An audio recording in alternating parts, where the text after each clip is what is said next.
Om Asato Ma Sadgamaya Tamaso Ma Jyotirgamaya Mrityurma Amritam Gamaya Om Shanti Shanti Shanti. Om, lead us from the unreal to the real, lead us from darkness unto light, lead us from death to immortality. Om, peace, peace, peace. Good evening and namaste everybody. Revered Swami Samachittananda Ji Maharaj, the esteemed organizers from the Hindu Endowments Board, the Hindu Advisory Board, Gita Jayanti, and all the distinguished guests here. It's a great pleasure to be back here for the fourth and final talk in this series. So there's nothing final about study of the Gita. Never say for Gita and the text like this that I have read it. That I have read it. That shows shallowness. I am reading it. I am reading the Gita. I remember Mandukya Upanishad was being taught in a traditional ashram in the Himalayas. One monk was teaching, very great sadhu who has passed away now. He was teaching, starting Mandukya Upanishad with Bhashya and Karika and Bhashya. So in the first class, somebody asked, "Kitne din lagenge? How long will it take? How long will it take to be concluded? Samapt hoga. How long will it take to conclude?" And Swami, very affectionately, he said that concluding it is not the goal. In Hindi, he said, "Jab tak swas chalegi, mandukya chalegi." As long as you're breathing, mandukya will continue. Finishing it is not the goal. He is very gentle. So all Swamis are not so gentle. Another Swami, starting Sanskrit grammar class, admitted it's a little boring for most of us. For Pandits, it's very exciting to Sanskrit grammar. He's starting Sanskrit grammar class.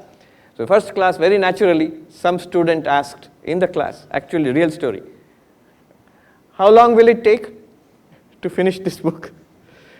And that Swami I still remember, it's so funny. He said, "Aap to abhi nikal jao. You leave now." You leave now. So there's no end to it. But we go on studying. When you finish chanting Bhagavad Gita, you go back and chant the first shloka all over again. So that it's a cycle. Keep your mind there. So this time I selected Kshetra Kshetragya Vibhaga Yoga, the 13th chapter of the Bhagavad Gita, and the most important, the initial verses of the 13th chapter. And you saw those who were there day before yesterday, what a kind of a miracle where somebody handed me this book, Ramana Maharshi's selections of Bhagavad Gita shlokas. 42 shlokas, just 42 shlokas. And the first is Sanjaya said that to whom Krishna spoke to Arjuna. The first verse selected as a Krishna's teaching, the first verse was Idam Shariram Kaunteya Kshetramityabhidiyate. According to Bhagavan Sri Ramana, according to Ramana Maharshi, most important. First selection, he starts there. Second verse, Kshetragyang chapi mam vidhi sarva kshetreshu bharata. Know me alone to be this one consciousness in all body mind. So these two verses, we selected it. I liked it for my own purposes, I selected it, but you see the importance of it. Now, what is the purpose? We are Kshetragya, we are consciousness. What is the purpose of this body-mind? And by extension, the entire universe. Many answers are possible. When you get into Vedanta, this question will come again and again.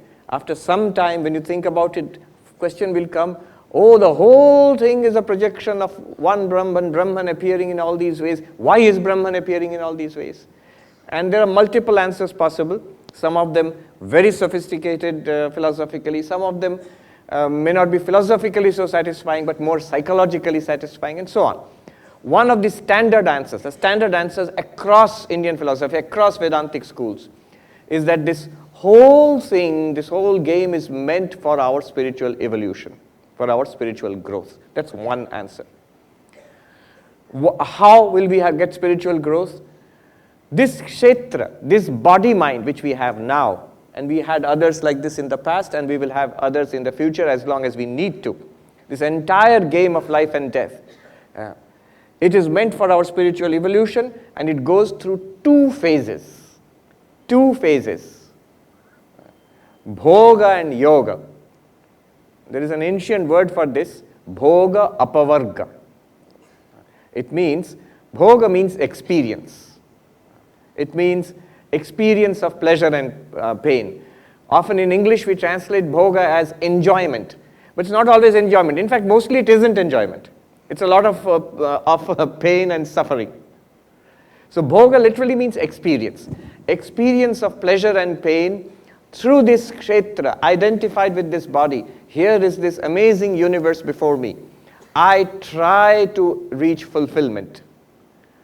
And I pursue pleasure, I pursue happiness, and I try to avoid pain, I try to avoid dissatisfaction, dukkha. I try to avoid it and attain sukha. And this is what we are trying to do lifetime after lifetime. And at one point we realize it isn't working. Then we look for a more enlightened way to achieve the same thing. How to achieve deep, lasting fulfillment and overcome suffering, transcend suffering. And we come upon spirituality. I'm using it in the broadest sense. This is the argument for all religions. They put it in different languages, and all spiritual philosophies, they put it in different language, different metaphors. But how can we attain fulfillment? How can we overcome suffering in this life? Then starts the path of yoga, apavarga, moksha. Now, how to do bhoga in this world? No need to teach us. There is enough. We know how to enjoy in this world, and then how to enjoy in a sustainable way, how to enjoy in a wise way. School is teaching us, parents teach us, society teaches us. Education, holding a job, building up an organization, nurturing a family, all these are sustainable, wiser ways of enjoying in this world. There are otherwise ways also of enjoying, or not enjoying, but suffering, trying to enjoy and suffering in this world. So this is one side of it. In the same way, the path of yoga, it needs to be taught. The path of spirituality needs to be learned. And Shankaracharya, in his masterpiece, the Adhyasa Bhashya, the introduction to the Brahma Sutra Bhashya, there he says, Naisargiko ayam loka vyavahara. This instinctive life which we have got is natural. We are born with it. We don't need to go to school to learn I am body-mind. We are born with this. Lifetime after lifetime we have been cultivating it. But to arise from this, to know what we truly are, that we are kshetragya, we are the consciousness, we are aware, we are the awareness, the consciousness, the chaitanyam, experiencing body-mind and experiencing a world, that consciousness, we need to be taught. It has to be pointed out. Now from the Advaitic perspective, the problem, the difficulty, special difficulty lies here in spiritual life, is that this world and the kshetra, the field, body-mind, they all belong to one category, atma, anatma, object. You can see it, hear it, smell it, taste it, touch it. You can think about it, you can speak about it, you can do experiments with it. You can have science and religion and art all about it. But the kshetragya, the atman, the witness consciousness, that does not belong to this category. And in order to know or realize who or what we are, the senses are not enough. Even ordinary language is not enough. Science is not enough. A special spiritual practice is necessary in order to prepare the kshetra so that the kshetragya might know itself as the kshetragya. In order to prepare the field, in order that I, the knower of the field, I can appreciate myself, know myself as I truly am, and thereby set myself free. So sadhana is required for this higher purpose of life, this God realization, enlightenment. Two purposes, bhoga and apavarga. Bhoga we have tried and we have found it dissatisfactory, not fulfilling. Now we want to try this other thing, which the religions of the world, spirituality has been promising. You walk down this path, you will realize, you will find what you are seeking for. Finally, really finally you will find it. Proof. Proof is very easy. Look at the lives of those who you consider to be enlightened, spiritual. They also went through a lot of suffering, sometimes more suffering than us. But notice one thing, somehow they were deeply fulfilled people. All of them. All the enlightened ones, all the highly saintly spiritual people, they were deeply fulfilled. That fulfillment we are looking for. So for that, sadhana is necessary. And I spoke about the structure of spiritual practice, sadhana, which will enable the kshetragya, the witness consciousness, to see itself, realize itself, and thereby set itself free from its limitations. Yesterday I spoke about the structure of sadhana. There is karma yoga, there is bhakti yoga, there is raja yoga or dhyana yoga, and from an Advaitic perspective, at the peak of the pyramid, there is jnana yoga. Why privilege jnana yoga over everything else? Because the way, Vedanta sees the problem, Advaita Vedanta sees the problem. The problem is one of ignorance. It's already all right, but we don't know that it is all right. We need to know that it is all right. We need to know that we are Satchidananda. And to see that, not just read about it, to see that as a fact.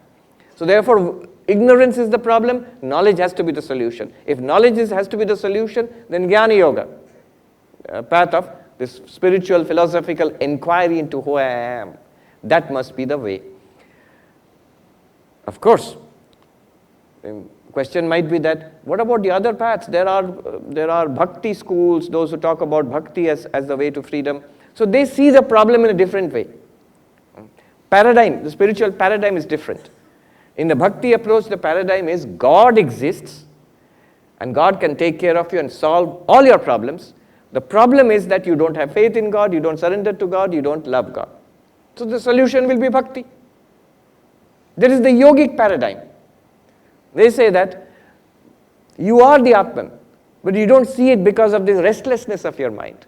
So restlessness of the mind, chitta vikshepa, is the problem. Calm the mind down, in samadhi, you will realize the truth. Different paradigms, different solutions. But here we are talking about the Advaitic paradigm. That's what we are talking about.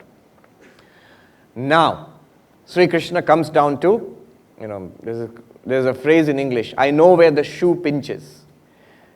From the highest truth, you are pure consciousness. And that pure consciousness is not many. It is one pure consciousness shining through all bodies and minds. Sri Krishna says that, Kshetragyang chapi mam viddhi sarva kshetreshu bharata. In all bodies and minds, there is one awareness. So at that level, we are all one reality actually. This is the Advaitic teaching. And the entire world of difference, bodies, minds, and universe, is an appearance of that one reality. But that's very high philosophy. Very high philosophy. One sadhu said, बहुत बड़ी-बड़ी बातें करते हैं आप, कभी छोटी बातों पर भी ध्यान दिया कीजिए. Let us now look at the little details. Little details means, Swami Vivekananda said, take care of the means, the end will take care of itself. Pay attention to the means, and then you will see the result.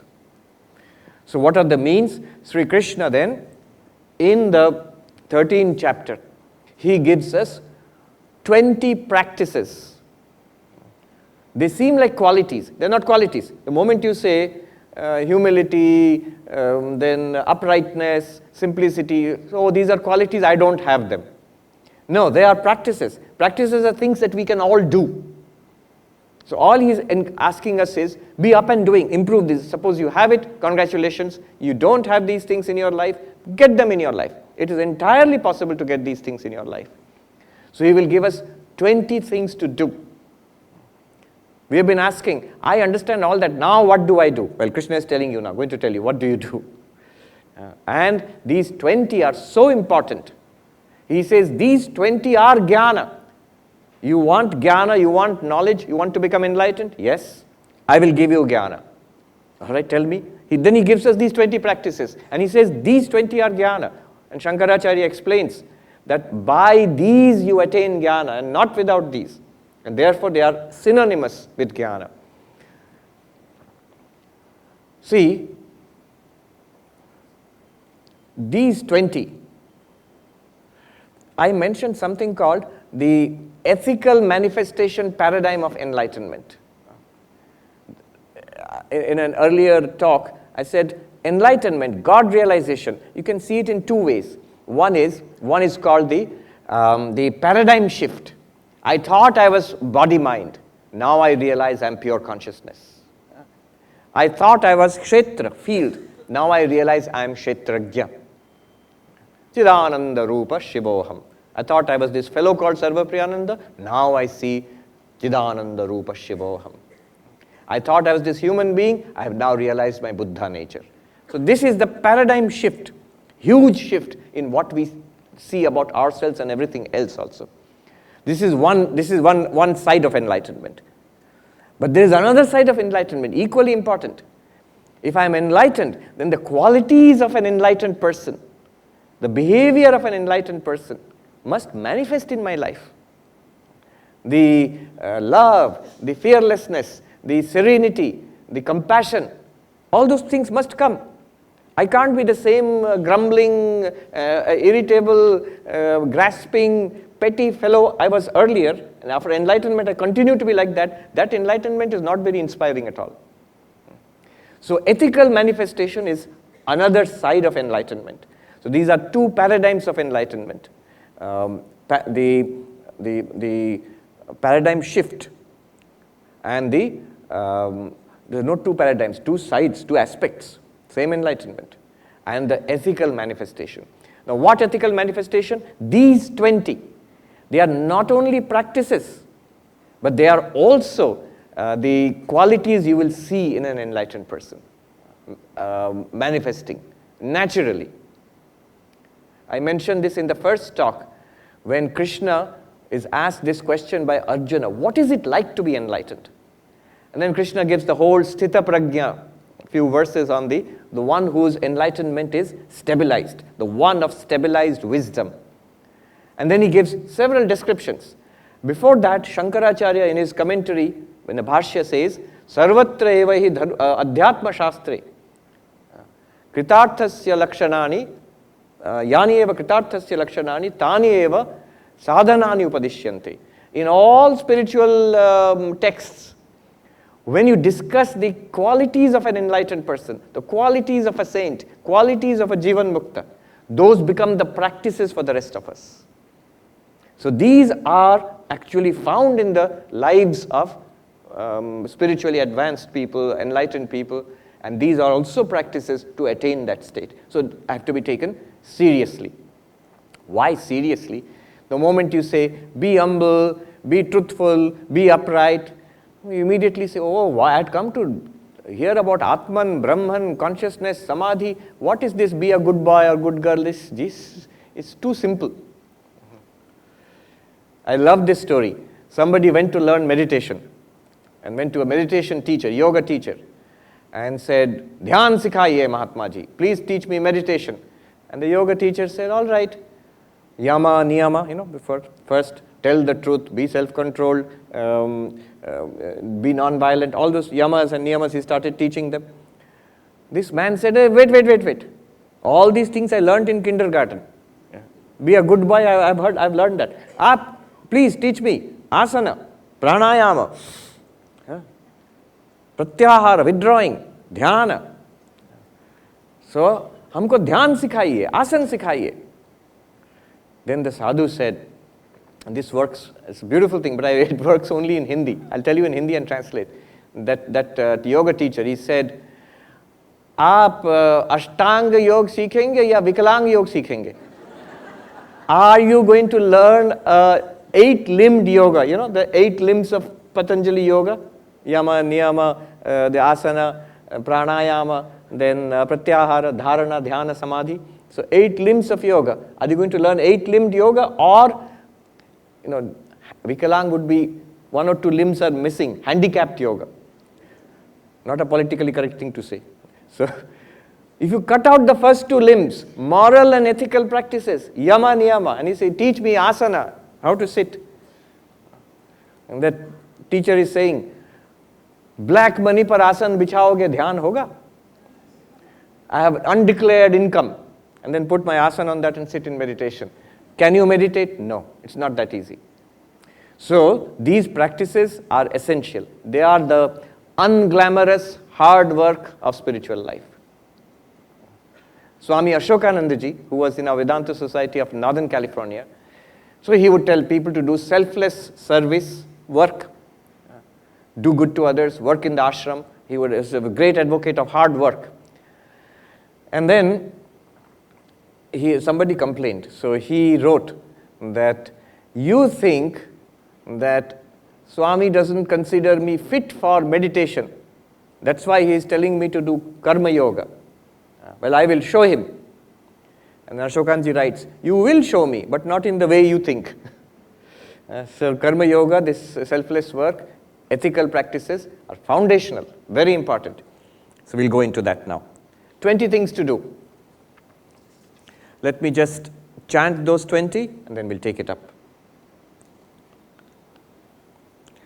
Amanitvam madambhitvam ahimsa kshantirajyavam acharyopasanam shaucham sthairyam atma vinigraha.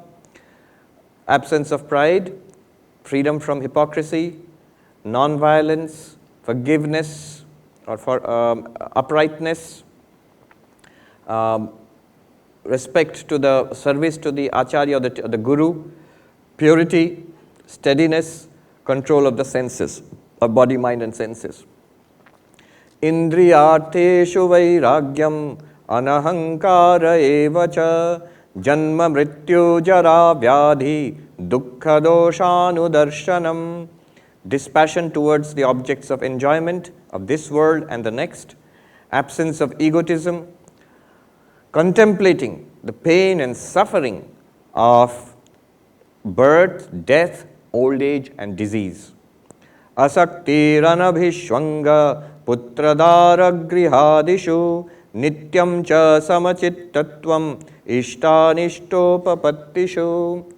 Absence of attachment and a feeling of mindness in respect to children and spouse and home, etc. And constant equipoise of mind both in a favorable and unfavorable circumstances. Mai cha ananya yogena bhaktirabhyabhicharini vivikta desha sevitvam aratirjana samsadi. Unflinching devotion to God, then living in secluded and holy places and finding no enjoyment in crowds. Adhyatma jnana nityatvam tattva jnanartha darshanam etaj jnanam iti proktam ajnanam yadatunyatha. Steadiness, being fixed in the pursuit of Vedanta, the path of knowledge. Adhyatma jnana nityatvam. And seeing God as the tattva, the reality all the time. Seeing the ultimate truth as the reality. All this is declared as knowledge, and what is other than this is called ignorance. 20. How are there 20? That's, I can give it to you as homework. Go and count, there will be 20. And these 20 are knowledge. He doesn't even say these are means to knowledge. He says these are so important, you can consider them to be knowledge itself. And he also mentions the opposite of each of them. That's also homework. Find out these 20, write them down, see what are the opposites. So, amanitvam is humility, and the opposite would be arrogance. So like that. 20. There are things to be done, practiced, and there are things to be carefully avoided or overcome. That is said to be ignorance. Vedanta, we define ignorance in a very philosophical way. Not knowing that I am Brahman, that's ignorance. But then what are the manifestations of not knowing that I am Brahman? These are the manifestations. You tackle them where you find them. So, let's get into it. Amanitvam madambhitvam ahimsa kshanti rajyavam acharyopasanam shaucham stairyam atma vinigraham. The first one, amanitva, is humility. Mani means a person who feels himself to be glorified. I am rich, or I am very learned. I've got so many degrees, or I'm so learned, or I am beautiful or handsome, or I'm very strong, I'm very powerful, I'm very famous. I have lots of Facebook friends and likes. I get lots of likes on my social media posts. So, or any one of these. Yes, it's a huge thing. I read somewhere, terrible things happen. A student in India, in some engineering college, committed suicide because the number of followers on some social media platform declined. Not enough people were following him. So I consider these as my glory. If I have money, if people like me, whether they like me or not, I don't know, but at least Facebook likes are there. And then if I have degrees, if I have power, then I am good, I am doing well in life. If I don't have these, somehow I feel a huge lack in life. This considering oneself to be glorified by these is called manitvam. This arrogance which comes out of it, manitvam. Now, one has to be careful here. When Sri Krishna says, you have to overcome this, you have to step away from this. Why? And what is its connection with Advaitic knowledge? We'll see a little later. But first, a note of caution. One gentleman, he said to, I can tell the name. Some of you have heard of Rajiv Malhotra? Yeah. So he was there in one of my talks. So he said, I'm glad to see that you are careful when you teach these things. That straight away the teaching of amanitvam, for example, for a person who is not yet confident, but a person is already shaky, a person who does not have a well-formed personality yet, for a person who is not yet aiming to be a yogi or an enlightened person, it can be damaging. So first, the warning here, the caution here is confidence, self-confidence, self-esteem, a well-formed personality is absolutely a must. Swami Vivekananda goes so far as to say, the old religion said, he who does not believe in God is an atheist. The new religion says, he who does not believe in himself is an atheist. Nastika, there are many meanings. A traditional meaning is those who do not accept the Vedas as pramana. This is a technical meaning. But the general meaning of Nastika in Hinduism is somebody who does not believe in God or religion. But here, someone who does not have faith in oneself. So faith in oneself, absolutely necessary. Sri Ramakrishna defined human beings. He was wonderful at punning on words. So defined a human being in Bengali, manush. It's manush in Bengali. And he would split it up, man, hush. He split it up into man, hush. Man means a sense of dignity. Dignity. Same thing, manitvam, man. And hush means an awareness of your dignity as a human being. So that is the beginning of spirituality. So what Krishna is saying here is several steps ahead. So we must start there. Self-confidence, self-esteem, unless I think well of myself, I will never take up any kind of project like spiritual enlightenment, which I will just sabotage myself. I'll never think I'll be able to do that. So self-confidence. There was this psychologist in America, Albert Bandura, a few decades back. He coined a term, self-efficacy. Self-efficacy. What does it mean? He coined it for students. He noted that some students, when they're facing a difficult examination paper, some, when they find it difficult, they just go ahead to the next question. Or they give up immediately. It's too tough. I know I can't do it. Some stick with it and maybe they will solve the questions. See, unless you try, you will never solve it. Guaranteed 100% failure. If you try, there is some chance of solving it. So who are the students who stuck with it? Who are the students who gave up? And he saw those who had this innate, this sense of self-efficacy. What is self-efficacy? Beautiful definition. He said, self-efficacy is the sense that I can tackle most challenges in life. I can tackle most challenges in life. I have faced problems in the past, and by facing problems, struggling with it, overcoming it, a confidence comes. Those who have never faced problems, or those, somebody said, I pity the children of rich parents. Because out of love and affection, parents make things easy for the children. But that leads to, that sense of self-efficacy is not generated. That struggle is necessary. There's this story, I don't know if it's true or false, a pupa, caterpillar, becoming a butterfly. So it struggles and struggles in the last moments of bursting out of the pupa and then spreading its glorious wings and flying away. Now some scientists thought I should help the poor fellow.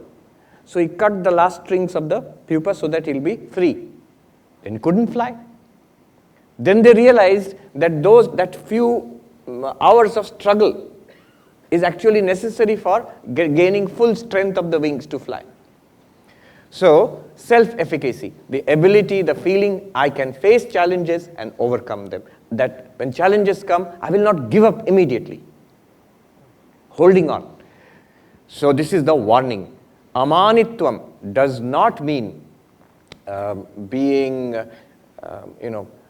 lacking confidence, being a doormat. Swami Vivekananda's definition of humility is very beautiful. Swami Vivekananda's definition of humility. He says, humility does not consist in being a doormat. Humility means seeing the greatness in the other person. True humility means seeing the greatness in the other person. One of Swami Vivekananda's, I won't say disciples, Josephine MacLeod, because she never said, I'm a disciple of Vivekananda. That's the American lady. She said, I'm his friend. She writes. She was very well connected in American and European society in those days. So she says that when I met the Tsar of Russia, I felt how great he is and how insignificant I am. When I met Swami Vivekananda, I felt how great he is and how great I am. See, this is something that Vivekananda could arouse in people around. A sense of their own glory, greatness, limitlessness. Somebody wrote about Vivekananda, the sheer size of the man, not physically, a kind of vastness of presence. Something that was in his expression, in his eyes, and he could transmit it to others. Something that would go on working in the lives of others even long after Vivekananda was gone. So this is the real nature of amanitvam. It is meant for confident people. First develop a sense of personality, integrated personality, confidence, then. Now what is wrong? Let us go deeper into this. What is wrong in being proud of wealth and, I'm well born. I'm translating from the Gita now. I am well born. I am successful. I am strong. I am rich. These things I have achieved today. Those things I will achieve tomorrow. See, that's great. What's wrong with this? Krishna says these are the characteristics of demons. Yeah. From an Advaithic perspective, let us consider this little deeply. The Sanskrit word mana means measure. Mana means to measure. What can be measured? Only the limited can be measured. Whatever is limited, body, age, weight, degrees, wealth, Facebook likes, these are all limited things. They can be measured, they can be counted. And those who identify themselves with this measurable, limited thing, the term for them is mani. Mani. Nothing wrong as such. But what happens is, when you are seeking liberation, enlightenment, freedom, when we are seeking our own infinite nature, to hold on to the limited is to limit oneself. What is my glory? Is it my glory that I have a few dollars in the bank, I have an old and moth-eaten certificate from a college, I have some uncertain number of friends on Facebook. Is that my glory, or is my glory that I am Satchidananda, Chidananda Rupa Shivoham? What is my glory? Is it my glory that I have got a group of people who continuously praise me, or is it my glory that I am the child of God? The Lord is my father. The Lord is my mother. So what is my glory? Manitvam means to hold on to the limited, to hold on to kshetra. What is limited? What is measurable? Kshetra. Body, mind, and everything associated with body, mind. If the kshetra, you the consciousness, if I the consciousness, forgetting my own glory, I keep on holding on to the glory of this body, then that is the problem. I will never be able to appreciate my limitless free nature. That's why this is the connection with Advaita Vedanta. This is the connection with Kshetra and Kshetrajna. Amanitvam. Step back from these things. If these things are there, if you are rich, if you are learned, if people like you, you are young and beautiful, handsome and strong, congratulations, good. Where do these things come from? They all come from, in our way of thinking, they come from punya. Congratulations, you are punyatma. They come from past good karma. You are a punyatma. The downside of it is you are using up your punya. You are using up your past credit. So get all these nice things in life. By the way, Vedanta is the greatest use of punya. They say in the belief is that if you have a lot of good karma, good merit, you have a pleasant life. Things go your way. Everything, family, job, everything goes, health, everything goes well, generally. If you have a lot, even much more, lots and lots of good karma, then you come to Vedanta. Then you become interested in spiritual life. No, it's a belief. So, because of this punya, we have got certain things which we are proud of. I don't have those things. The downside of it is I am frustrated. I want those things in my life. Neither of them are free. Both of them are identified. There's a sense of mahatva, glory is there. Nothing wrong with money, nothing wrong with cars and with degrees and with all of them are nice. Don't be identified with it. They will come and go. They will come and go. That is not our glory.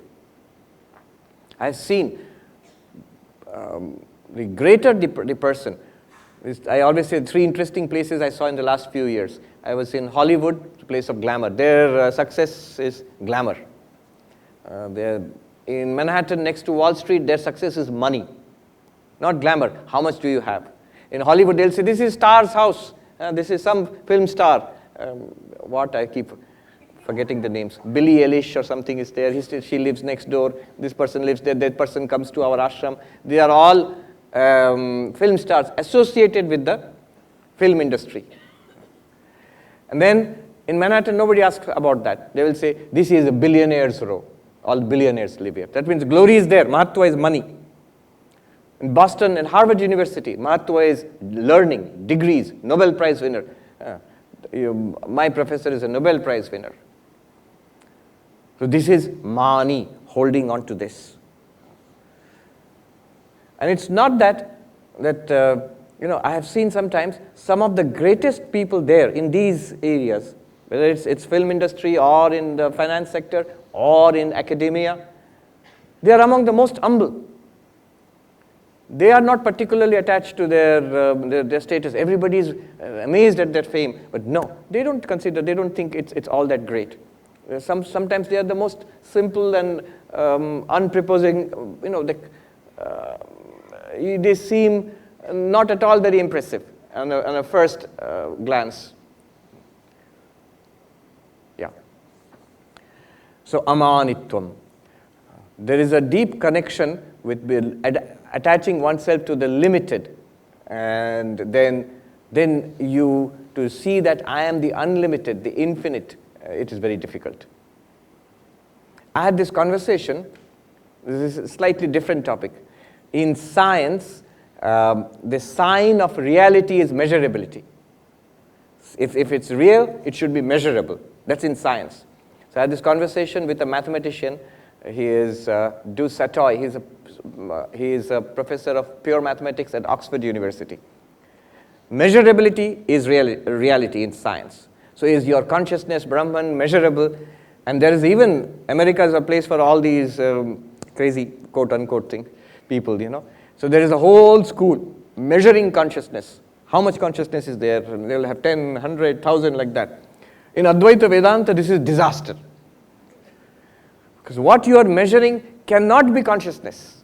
One of the names of consciousness or Chaitanya or Brahman is Ameya, that which cannot be measured.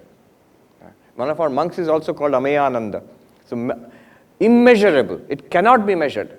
The objective alone can be measured. The kshetra alone can be measured. The kshetragya cannot be measured. So I had this conversation with him, this mathematician, and when I told him, according to Advaita Vedanta, it's exactly the opposite. Reality is that which cannot be measured. If you measure it, it's Maya. Maya is measurable. That which comes under Maya is measurable. But Brahman is not measurable. And you are that immeasurable Brahman. Then you, the immeasurable Brahman, should not attach yourself, should not hold on to the limited measurable entities in the world. So this is the deep philosophical meaning of amanitvam. See how it connects with Advaitic realization. The next one, adambhitvam. This is a funny one. Dambha means, it's often translated in English as, here it is, hypocrisy. Adambhitva means freedom from hypocrisy. Literally what it means is, mana and dambha. Mana is the attachment, self-glorification based on actual qualities which I have. The amount of money in my bank, so I am a multimillionaire. But dambha is glorifying oneself based on qualities I don't have. So I have got something, I exaggerate that. We love to do it. You really have some qualities, and because I love it, I want to have more of it. I start projecting that I have more of this. I love learning. I love being esteemed as a learned person. I want to show off that I know much more than I do. I love to be known as a rich person. Then I want to show off. Actually, I have much more money than I actually do. So it's very popular. I don't know about here, especially in the big cities in the United States. You never know how rich a person is. So it's all on credit. You see all fancy goods and an apartment and house. Oh, very rich. 2 days later, homeless. Because possessed by the bank. The bank has come and taken over the apartment or taken away the car or something. So it is a glory based on something I really don't have. Somebody recently told me there's a new company which is doing very well. What they do is they prepare executive summaries of books. So the selling line is, it's doing very well. It's a good thing, in many ways good. But the thing is, the selling line is, then you can pretend to be well-read. You don't need to read the books. Just read one page, you know that. Now, why would one want to do that? Dambha. Dambha. I am one thing, I would like to be another thing. Being that thing, I am not so learned. I would like to be known as a person who has read all those books. And I have not read all those books. I know I cannot read all those books. Now, somehow can I appear to have read all those books? And I would love to do that, because reading those books is not my goal. To be known as a person who has read all those books is my goal. The classic example of a so-called scholar who had so many books I have read all of that, and then somebody found many of the pages had not been cut. In the old days, the pages used to be sometimes. So mana and dambha. I am reminded of a very touching story. Revered Swami Bhuteshanandji Maharaj, who was the 12th president of our order. He was also a great scholar. In his youth, before he became a monk, he was a student of philosophy, and his professor was a world-renowned professor of philosophy, S.N. Dasgupta. Nowadays people don't recognize that name, but 5 volumes, History of Indian Philosophy. and he was the King George V scholar, professor of moral sciences in Calcutta University in those days, pre-independence of India. So he was a great scholar, but mana and dambha. The Swami told us a story. With sorrow, he told us that one day we as youngsters went to this very eminent scholar's house, our professor's house. Books were all over, in the shelves, on the table, on the chairs, on the floor also, so many books. And this professor in those days, very British, in three-piece suit and boot and all, he came and he sat there. There were these texts, it's difficult to say it also, Vedic texts on the floor. He put his booted foot on the book and he said, all these books, I have read all of them. And the Swami said, as students, we are standing in the corner and thinking, this is the result of having read. But that is also, I will give credit to that professor. He has really read all of them. Manitvam, it's his glory. But there are those who, without having read the books, without having that money, without having those degrees, in India in those days, pre-independence days, to have a BA or BSc degree was a very great thing. Nowadays, not so important. And one gentleman, I heard this story, he would write proudly, Mr. So-and-so, BA, within brackets, failed. Failed. This is dambha. So, hypocrisy. Why hypocrisy? Because even if I know the qualities I don't have, but I want the respect from others. See, underneath all this is a very Vedantic theme. I know somehow, I sense my own glory, but the glory belongs to the kshetrajna. I'm trying to discover it in the kshetra, in the field, in the object. All right, deeper Vedantic analysis of this. What's wrong with all this? As such, in the world, it's not good to be a hypocrite. It's an awful thing. But Vedantically, from philosophically, what's wrong? It runs very, very deep. The problem runs very deep. What is Maya? What is Adhyasa, in the technical term in Vedanta? You will be stunned to see the definition of Adhyasa and the definition of hypocrisy are one and the same. Atasmin tad buddhi. Those who have done Vedanta, they know. To see something where there is no, such thing is not there. To project something what is not there.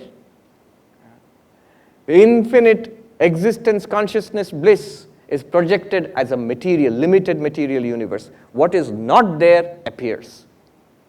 That is exactly the definition of hypocrisy at our level. What I am not, I project myself as that. That tendency is exactly the opposite of the non-dualistic Vedantic ideal. So, adambhitvam has a deep connection. Do you see those who have studied superimposition, Maya, do you see the definition of adhyasa, superimposition? I am body-mind. What is the body-mind? I. What are you? Body-mind. This mutual superimposition. What is not there, I project it and identify myself with it. What is veiled, hidden. In our day-to-day language, what do we call it? We call it hypocrisy.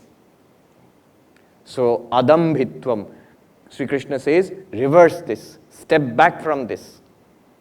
Ahimsa, non-violence, very, very important. Vyasa, he says, after all of teaching about the Puranas and Mahabharata and everything, I am telling you, the essence of dharma is not to hurt others. Ahimsa, in thought, word and deed. In fact, how deep it goes, there was one sadhu, Ram Sukh Ji. He wrote a beautiful commentary on Bhagavad Gita in Hindi. He was in Swargashram in Rishikesh. Have some of you seen him? Anybody? Some have seen. I was restless and foolish, I missed seeing him. As a young Swami wandering around in the Himalayas at that time in 2004, looking for Advaithic Swamis. And somebody said, that ashram, go there, there's a very old Swami, he is there, his name is Ram Sukh Ji, go and meet him, it will be good. I was going to some other Swami at that time. I said, later, I'll come back later. 2-3 years later, I came back. It was a foolish thing because at that time, the Swami was 100 years old. So you can't say later if a Swami was 100 years old. 2-3 years I came back. Unfortunately, the Swami had passed away. So this Ram Sukhdas ji in his analysis, he talks about the 81 types of non-violence. Don't worry, I'm not going to list it out now. But first of all, violence, himsa, it can be done physically, it can be done in language, verbally, it can be done mentally also. So, kaya, mana, vakya, physical, mental, verbal and mental violence. That's three kinds of violence. Now, each of these, it can be, he says, it can be of different degrees. Degrees, he says, mridu, madhya, ati. Mridu means mild violence. And then madhya means medium intensity. Ati means a lot of violence, explicit, overt violence. So if you have 3 into 3, 9 types now already. And then he says that the causes of these, this kind of violence, krodha, lobha, moha. So violence comes from anger, straight away. But violence also comes from greed. I want it, I can't prevent myself, I'll deprive others of it. And moha, delusion. I am a Democrat, I am Republican, I am supporter of this team, that team. It is a delusion. There's no need to be violent about it. But people engage in violence. So this is 3 more types. How much is it? 9 into 3, 27. And then there was one more set. So body, speech, mind. Then anger, greed, delusion. Then the degree. Oh, how is it done? Kritakarita anumodita. You do violence yourself. You make others do violence. Or you allow violence to happen. So now you have how many types of violence? 81? Then his point is not to make a classification of violence. His point is very interesting.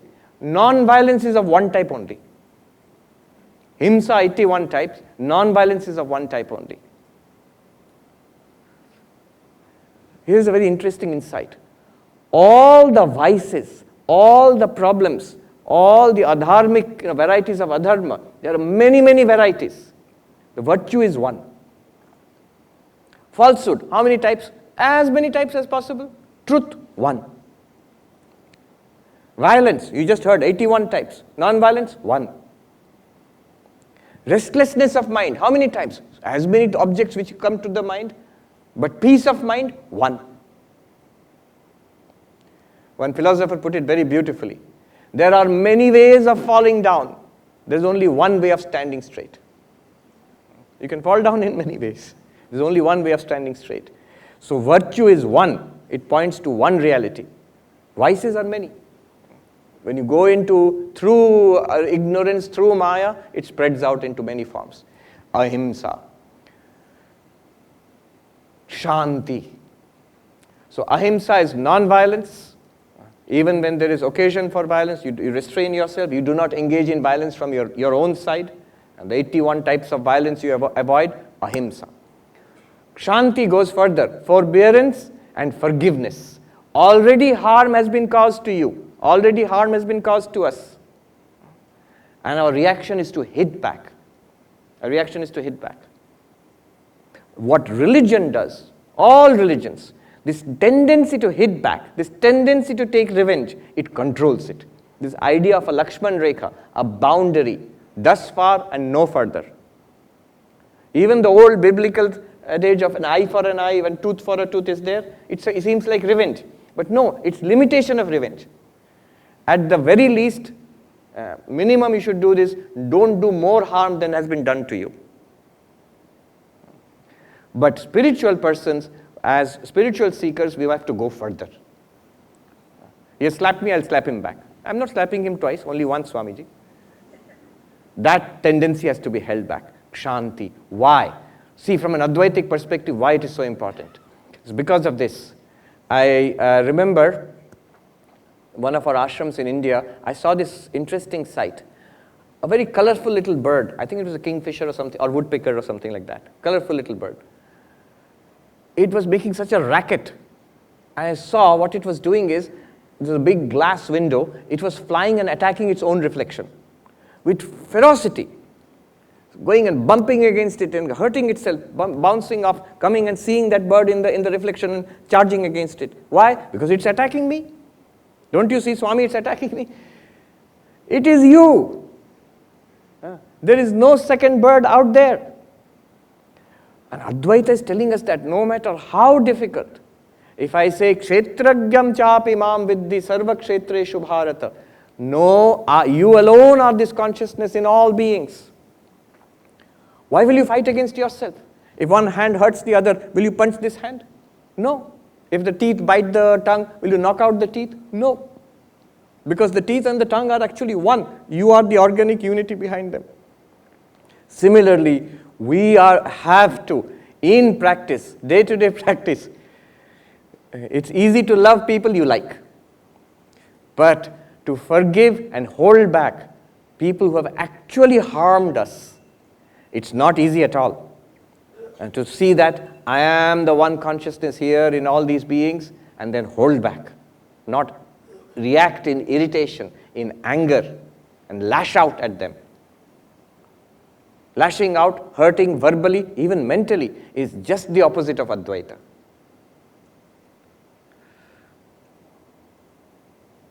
Swami Vivekananda says, the basis for ethics is this oneness of all existence. Why should I be good? Because, he says, why should I not cut the throat of my neighbor if it serves my purpose? Because you and your neighbor are one reality. An enlightened way of being ethical is to see that the other person is none other than me. The way I seek my own good, in exactly the same way I should seek the good of the other person.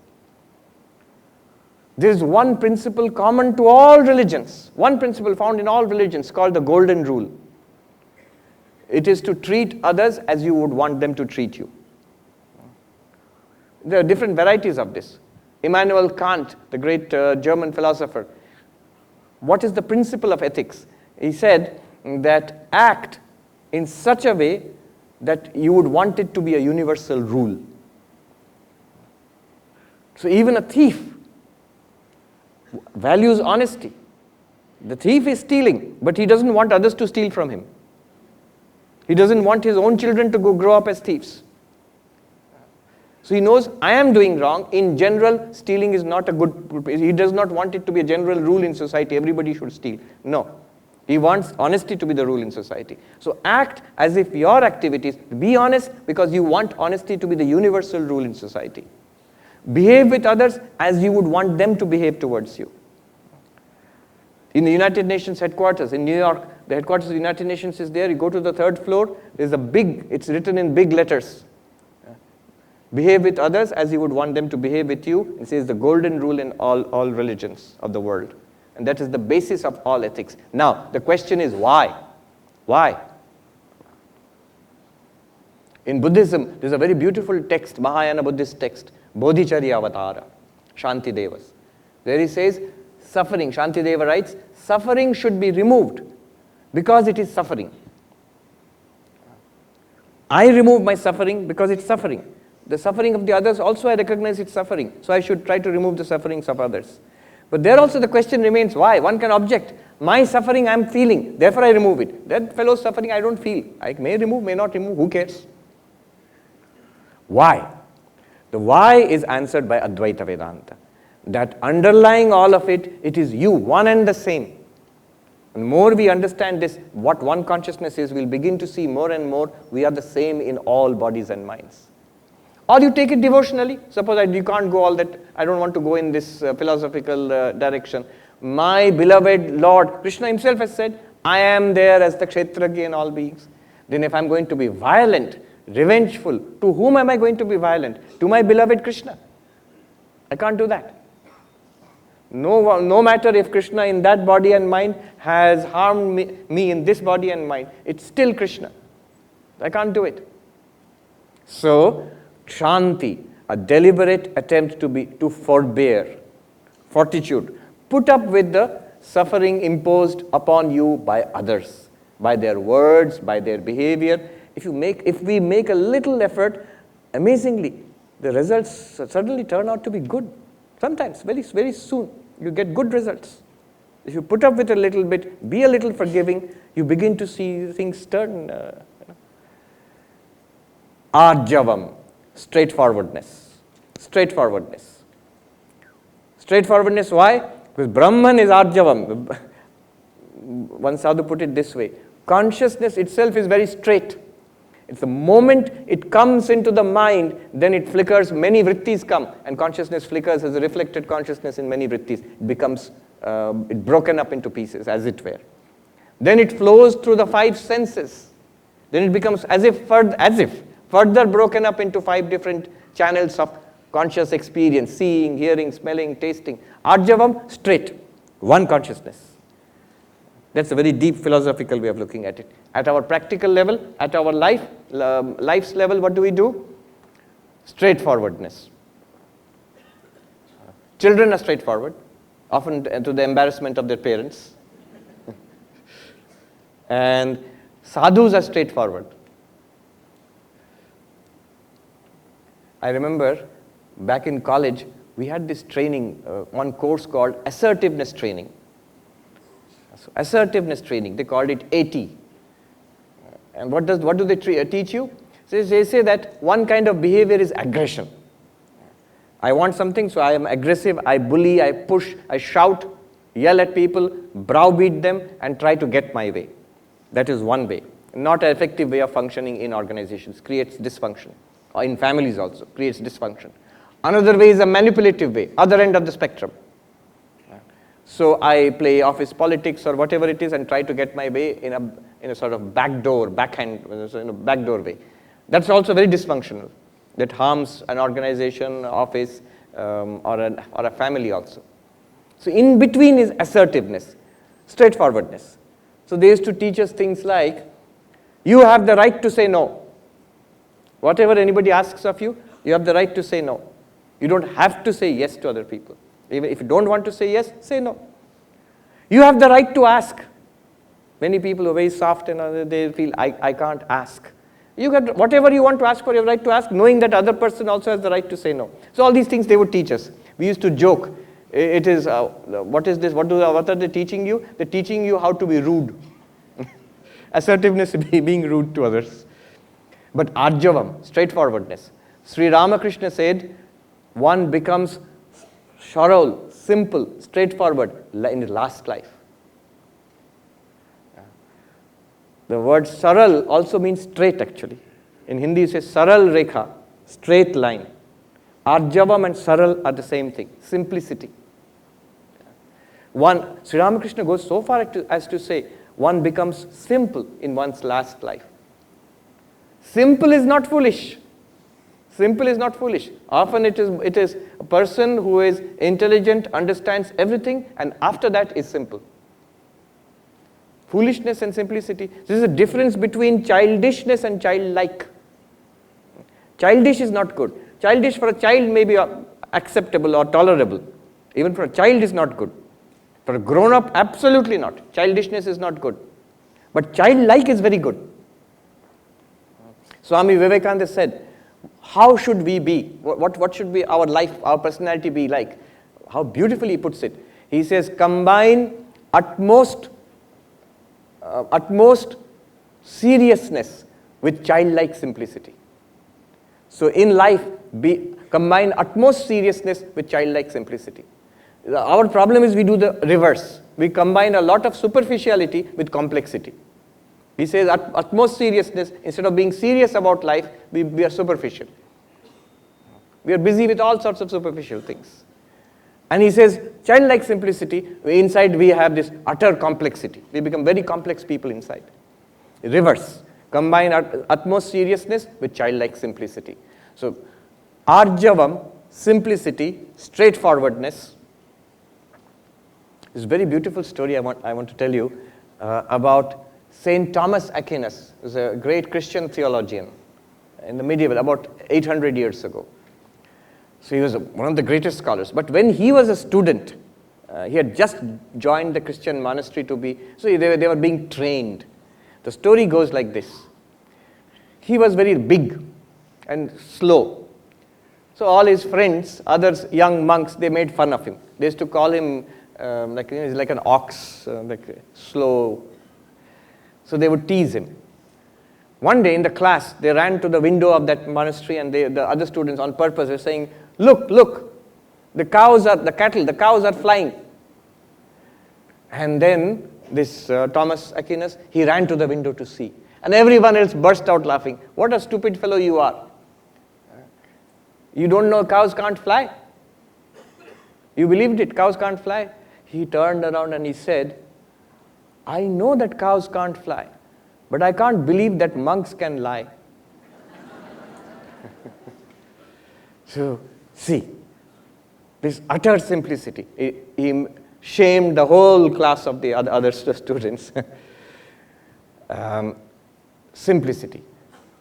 So, Sri Ramakrishna tells somebody that go and see Niranjan, why go and see that particular young boy who's a devotee. What will you see? See how simple he is. See how simple he is. If I'm simple, people will take advantage of me. That is the usual. No, they won't. There is a saying, nothing confounds the clever so much as simplicity.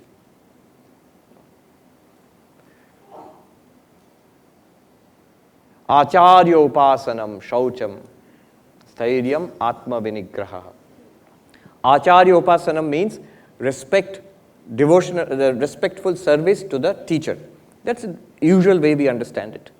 Acharya is the guru or the teacher who transmits the spiritual knowledge to us. But there's a deeper meaning to it. When Krishna is saying this, there's a meaning connected to the Advaithic teaching.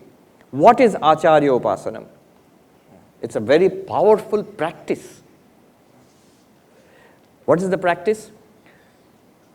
It is upasana. The word upasana means worship. But if you see literally what does it mean? Asana means to sit. Upa means near. Upasana means sitting near. So when I do worship of a deity, Krishna upasana, that means sitting near Krishna, worshipping Krishna basically.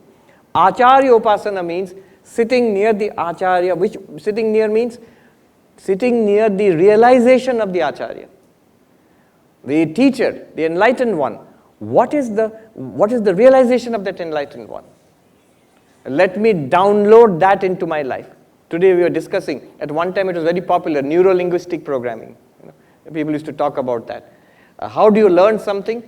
So there's an expert, and we try to imitate him and try to download the way that expert thinks, works, whatever the field is. The whole idea of mentorship and apprenticeship is that there are things which can be taught in a classroom through PowerPoint, through textbooks and case studies. That's good. But if you want real skill, at sophisticated, at a higher level, then you see in all these professions, there is apprenticeship. What is internship in a hospital? It's apprenticeship. In a law firm, the top levels of companies, you're supposed to shadow the CEO or the head. What is that? Why can't you just give a manual? No, you must stay with the expert and you begin to understand. And it's something like downloading. There are a lot of non-verbal learning that takes place. So Acharya upasana means staying with the teacher, close to the teacher, so that the wisdom, the knowledge that I have, that the teacher has, I am Kshetragya, I am pure consciousness. The serenity in the mind of the Acharya, the actions of the spiritual teacher, these things are downloaded. It's not so easy to do it from books. So you stay with a person who is enlightened, or we don't know who is enlightened, or at least spiritually advanced. And you download this from that person. I remember this Zen story, very nice.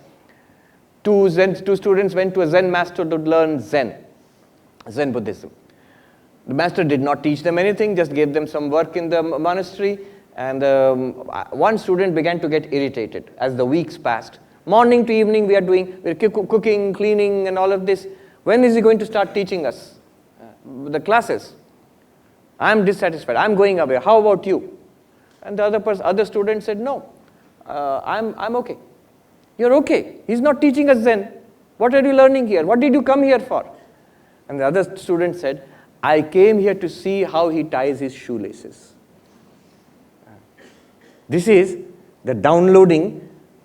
Shoelace is secondary. There's a very beautiful word in Sanskrit, bhava. The whole attitude is downloaded sort of from the teacher. Why I'm saying it's a powerful spiritual practice. In every situation in life, whether you are sitting in meditation, I am not sitting in meditation. How would Vivekananda meditate? How would my Guru meditate? Suppose I am not here. My Guru is sitting in meditation. Vivekananda is sitting in meditation. How would that meditation be? It has a very powerful effect on the mind. See, don't tell your mind, try to meditate like Vivekananda, try to meditate like Krishna. The mind will tell you, you are a useless fellow, you can't meditate like Vivekananda, so no chance.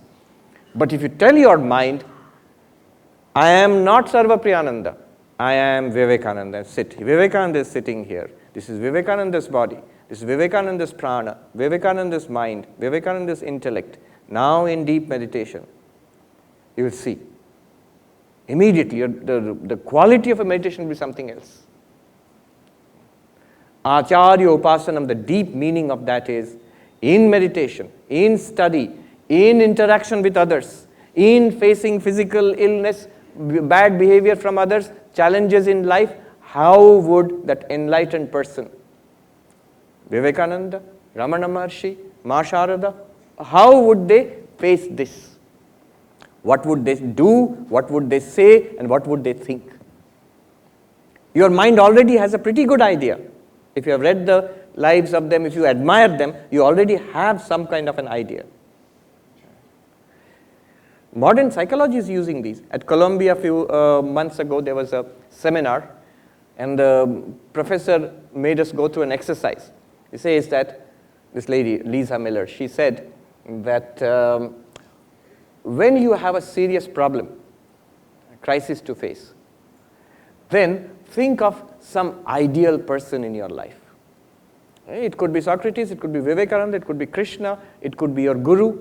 Imagine you're sitting down with this person. Also imagine another person who is your well-wisher. May not be a highly enlightened person. Maybe your grandmother or your mother or father, whomever you're close to as a well-wisher. Sit down with that person. These two people who are sitting here, an enlightened being and this very close, intimate well-wisher. Tell them your problem. What are they telling you? Tell me, what are they telling you? Now, what is the technique being used? It's your mind has an ideal. This person, Vivekananda, Ramana Maharshi, Krishna, these are enlightened beings. It is your mind's ideal. Now you are tapping into that ideal. You are asking that ideal to speak to you. Your mind has a certain source of trustworthiness, comfort. Might be mother, grandmother, father, somebody.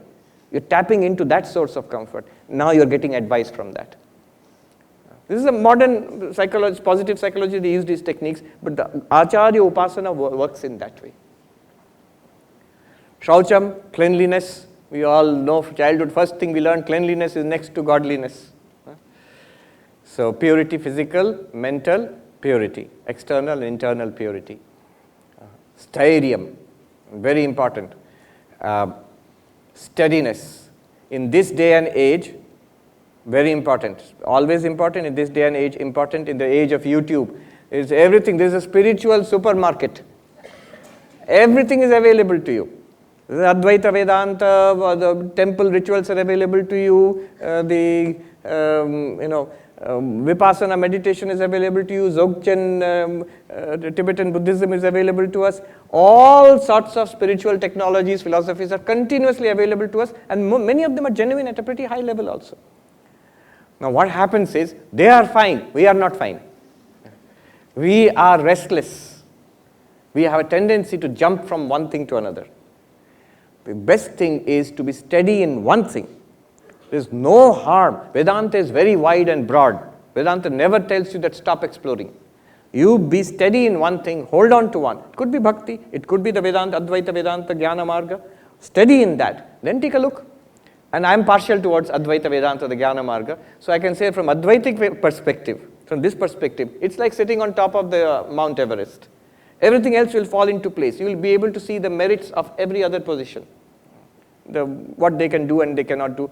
It's, you might say that you are bragging about your own philosophy. Well, I have to. I mean, I'm being honest. This is what I really think. It is so sublime and so high a position, extraordinary.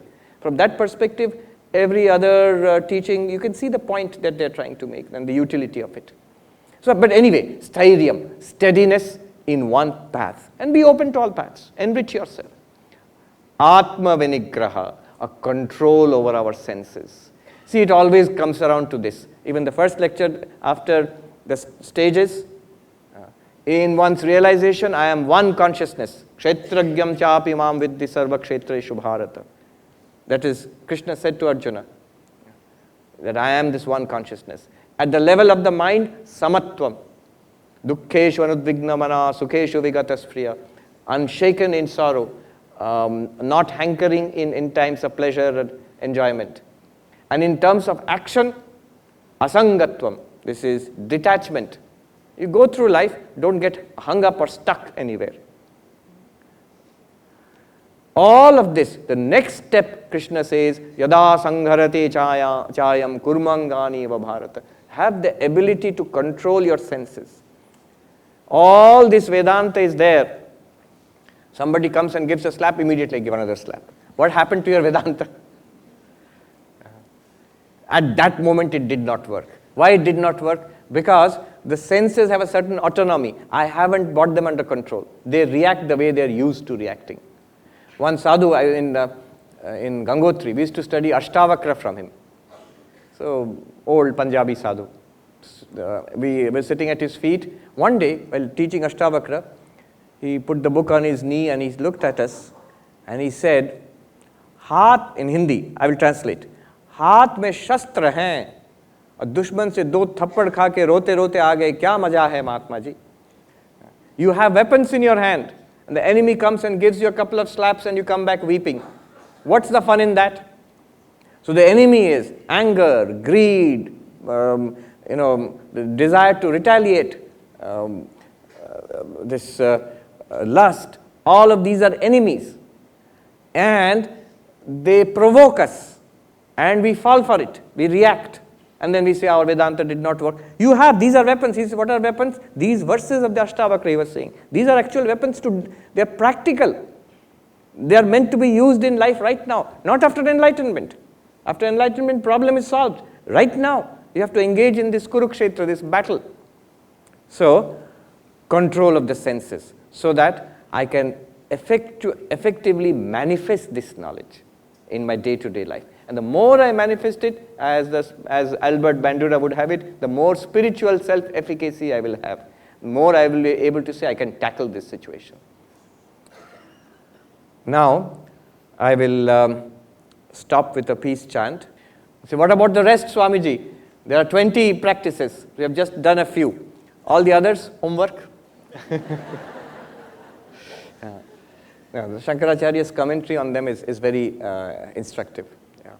Take a look. You will begin to understand. There's a direct meaning to it. You will see the translation and think what it means from the non-dual perspective.